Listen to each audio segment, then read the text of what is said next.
Headline edition, July 8, 1947. The Army Air Forces has announced that a flying disc has been found and is now in the possession of the Army. Army officers say the missile, found sometime last week, has been inspected at Roswell, New Mexico, and sent to Wright Field, Ohio, for further inspection. Oh, yes, we discussed it at every conference that we had with the military. There's always things like that going on. Flying saucers, and they've had other things, you know, if I'm not mistaken. Attention to improved understanding of the news, as well as improved transmission. And it means, finally, that government at all levels must meet its obligation to provide you with the fullest possible information outside the narrowest limits of national security.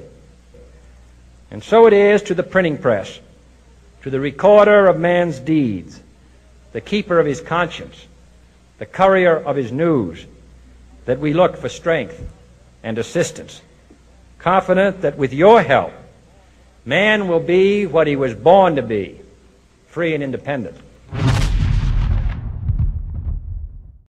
Perhaps we need some outside universal threat.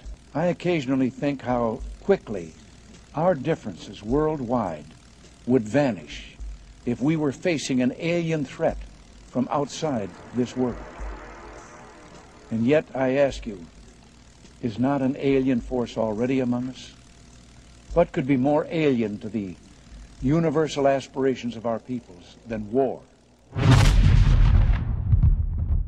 Gathered in a schoolyard with about 20 other men, and we saw a bright light appear in the distant western skies, and it got closer and closer, and when it was just above the treetops, it changed color, and then it stayed there for a while, and then it disappeared into the distance. And none of us could ever imagine what it was, and I still don't know what it was.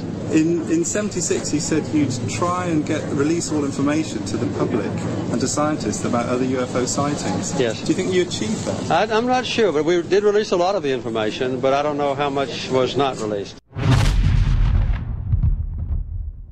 What I did say was that there really is no list, or there is a list, the secrets. If there is one, I don't know it. I mean, the Roswell thing, I think, really was an illusion.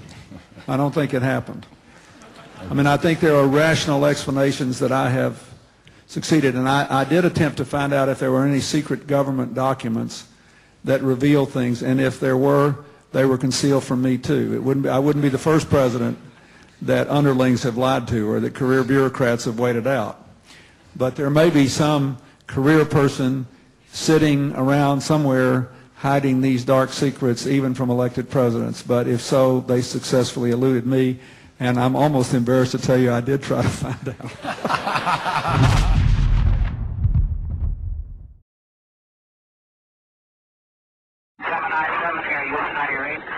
Lots clear. 7, go ahead.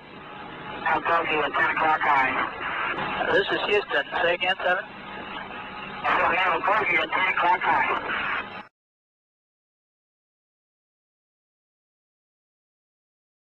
An object which is at the same place all the time but appears to be tumbling. Well, we've had it ever since yesterday. It just seems to be tagging along with us.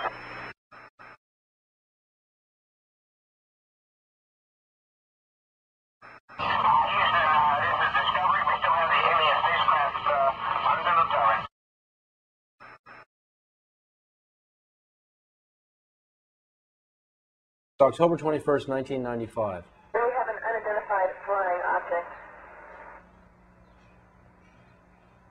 And nothing after. Do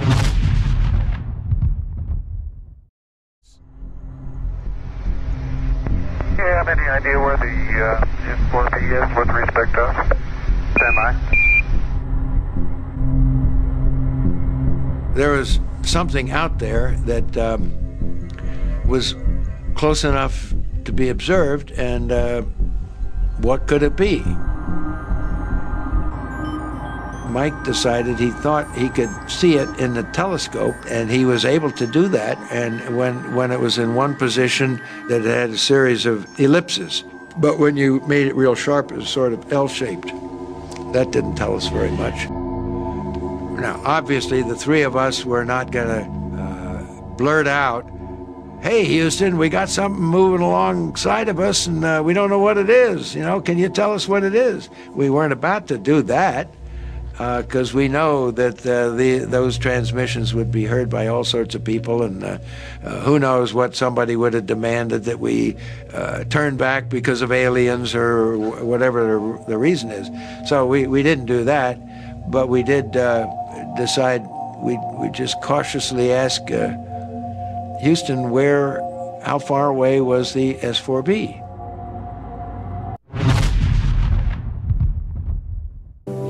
I've read about this incident you had in 1951, and you said you saw literally hundreds of unidentifiable flying objects. Yes, they were flying quite high. How high we couldn't tell because we couldn't get anywhere near their altitude. But they were either very large craft way up or smaller craft still well above what we could get to. They were double saucer, lenticular. But if you're going to be going in and out of atmospheres like Earth or other places might have, you certainly need a little more aerodynamic type of vehicle. And the saucer has the capability of going through the air at tremendous rates of speed and handling the bow and trailing wave without making shock waves. So it can be very silent while traveling at big rates of speed through the atmosphere. Over the years, we have chased many of these things, maybe not with the visibility that this one has gotten, and rarely, if ever, been able to pinpoint exactly where they came from, and always finding out that it didn't pose us any hazard. An unassuming Jesuit from Argentina leads the Vatican astronomical research and has recently caused an uproar by opening a debate about aliens. In a universe so big, huge, I would say, as the one where we live, with 100 billion of galaxies, with each galaxy with 100 billion of stars, probably with many of these stars having planets, it could be possible that our life could evolve as the way we know on Earth.